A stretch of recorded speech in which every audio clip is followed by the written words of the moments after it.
आज स्थानिक स्वराज्य संस्थेचे कार्य हा विषय घेऊन हे ऑनलाईन लेक्चर घेत आहे.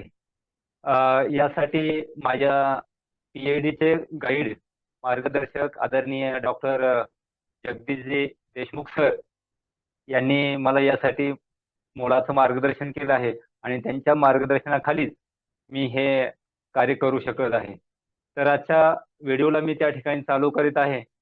माझा आजचा विषय आहे स्थानिक स्वराज्य संस्थेची कार्य. स्थानिक स्वराज्य संस्थेची कार्य पाहत असताना नेमकं स्थानिक स्वराज्य संस्था म्हणजे काय?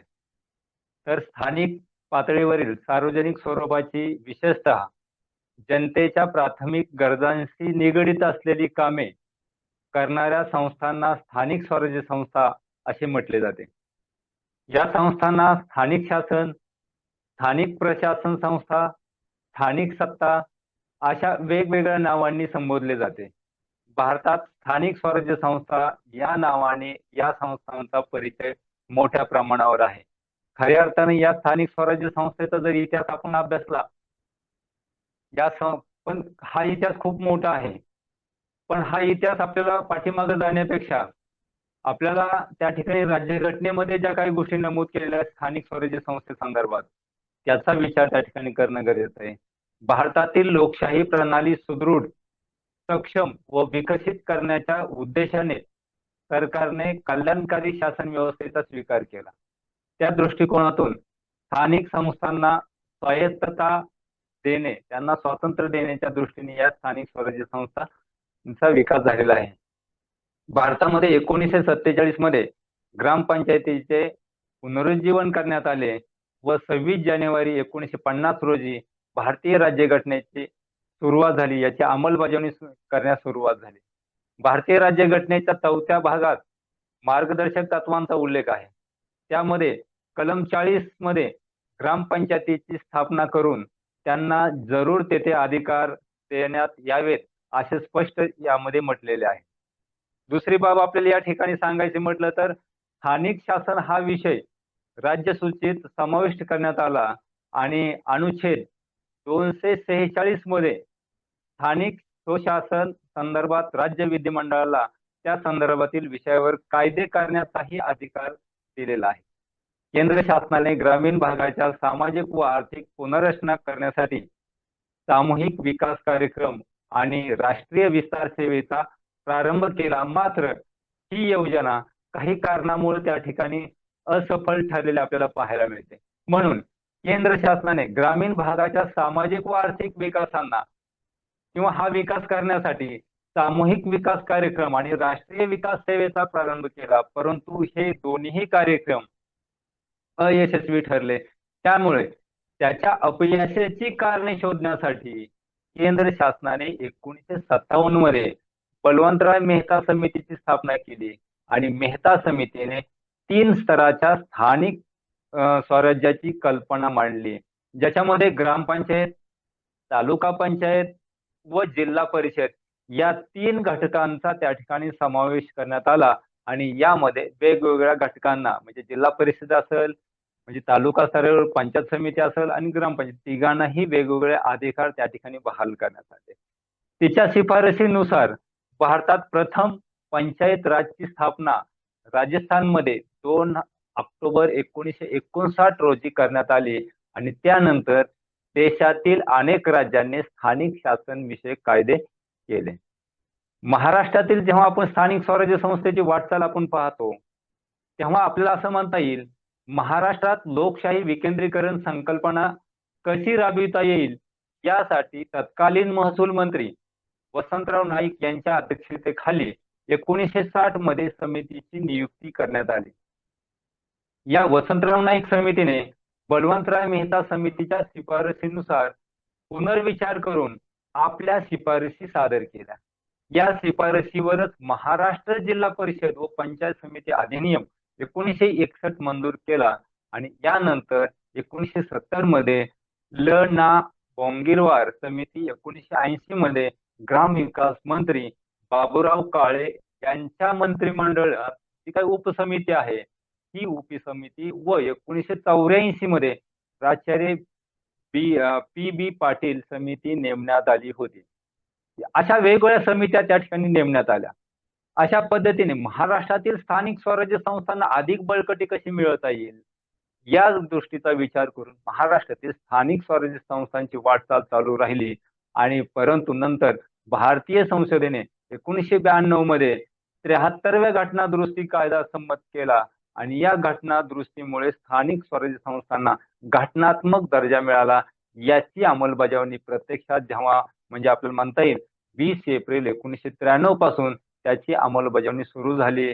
आणि हा विचार करता या गोष्टीचा विचार करता महाराष्ट्रामध्ये 1 मे 1962 रोजी त्रिस्तरीय पंचायत राज संस्थेची स्थापना करण्यात आली आणि ती कार्यान्वित करण्यात आली.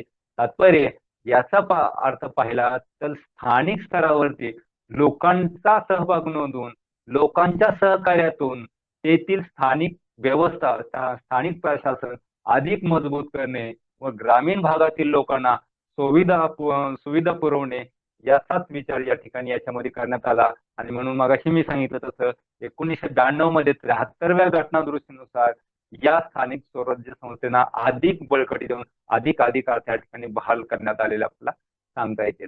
त्याच्यानंतर आपल्याला पाहता येईल ग्रामीण स्थानिक प्रशासन 3 भागामध्ये विभागलेलं आहे. मी मगाशी वरी उल्लेख याचा केला की ज्याच्यामध्ये काय जिल्हा परिषद हा पहिला टप्पा एक महत्वाचे ज्याला की शिखर संस्था त्या ठिकाणी आपल्याला म्हणता येईल. जिल्हा स्तरावर कार्य करणारी शिखर संस्था म्हणून याच्याकडे पाहिलं जातं. ग्रामीण भागाचे प्रशासन पाहते आणि त्याचे कार्यालय जिल्ह्याच्या प्रमुख मुख्यालयामध्ये म्हणजे जिल्ह्याच्या ठिकाणी या जिल्हा परिषदेचं मुख्यालय असतं. आणि येथून हे सर्व याची अंमलबजावणी म्हणजे ग्रामीण भागामध्ये ज्या लोकांना सुविधा देणं अपेक्षित आहे, ते नियंत्रण ठेवणं अपेक्षित आहे, आरोग्यविषयीच्या सुविधा आहेत, या सगळ्यावरती नियंत्रण ठेवण्याची ही जिल्हा परिषद करते. आणि याचाच भाग म्हणून याचं विकेंद्रीकरण करण्यात आलं आणि तालुका स्तरावर त्या ठिकाणी पंचायत समिती गठीत करण्यात आली आणि या पंचायत समितीला काही अधिकार बहाल करण्यात आले. आणि उपजिल्हा स्तरावरती तालुका स्तरावर किंवा उपजिल्हा स्तरावर ही कार्य करणारी जी काय पंचायत समिती आहे ही पंचायत समिती स्थापन करण्यात आली. पंचायत समिती ही ग्रामपंचायत आणि जिल्हा परिषद यांना जोडणारा हा दुवा आहे असं त्या ठिकाणी आपल्याला म्हणता येईल. त्याच्यानंतर ग्रामपंचायत गाव पातळी लोकांच्या समस्या प्रत्यक्षात त्याची अंमलबजावणी करणे याचं त्या ठिकाणी महत्वाचं काम आहे. खऱ्या अर्थानं ग्रामीण भागाच्या विकासासाठी जिल्हा परिषद काम करते, ग्रामीण भागाच्या विकासासाठी पंचायत समिती आणि ग्रामपंचायत काम करते. लोकांच्या मूलभूत प्रश्नांचा विचार याच्यामध्ये केला जातो. ग्रामपंचायत ही पंचायती राज व्यवस्थेचा आधारस्तंभ आहे आणि 500 पेक्षा जास्त लोकसंख्या असलेल्या गावात ग्रामपंचायत स्थापन करण्यात येते. या गावाची लोकसंख्या 500 पेक्षा कमी असल्यास 2 किंवा अधिक गावासाठी एक सामायिक ग्रामपंचायत असते, तेव्हा तिला गट ग्रामपंचायत असेही म्हटले जाते. म्हणजे आपल्याला सांगता येईल की एक टप्प्याने कार्याचं विभाजन विकेंद्रीकरण करण्याचं काम म्हणजे प्रशासनाने त्या ठिकाणी याच्यामध्ये आपल्याला केलेलं पाहायला मिळतं. त्याच्यानंतर स्थानिक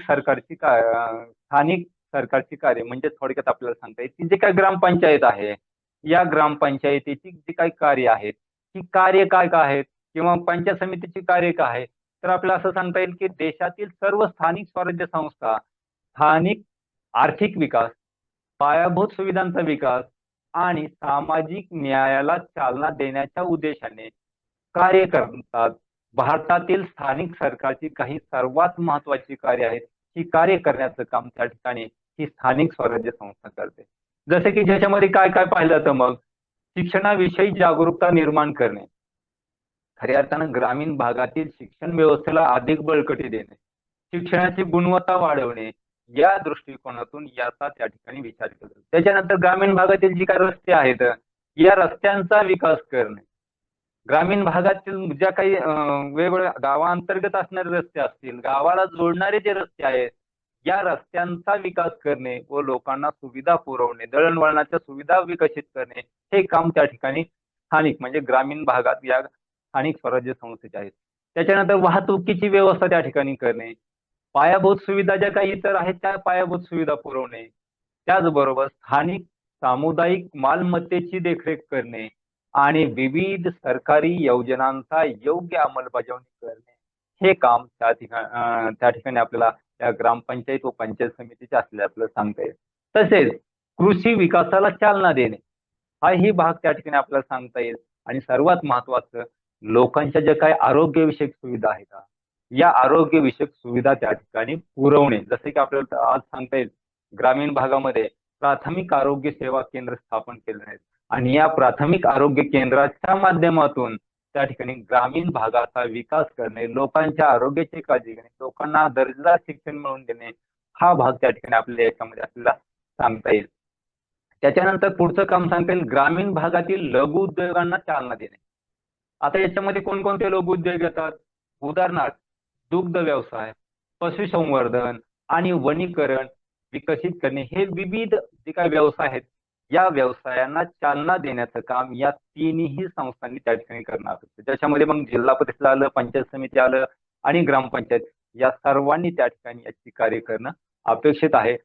येथील लोकांचा जो काही विकास आहे हा विकास करणे याचं मूलभूत त्या ठिकाणी काम या त्रिस्तरीय पंचायत राज व्यवस्थेमध्ये यांचं असलेलं आपल्याला पाहायला मिळतं.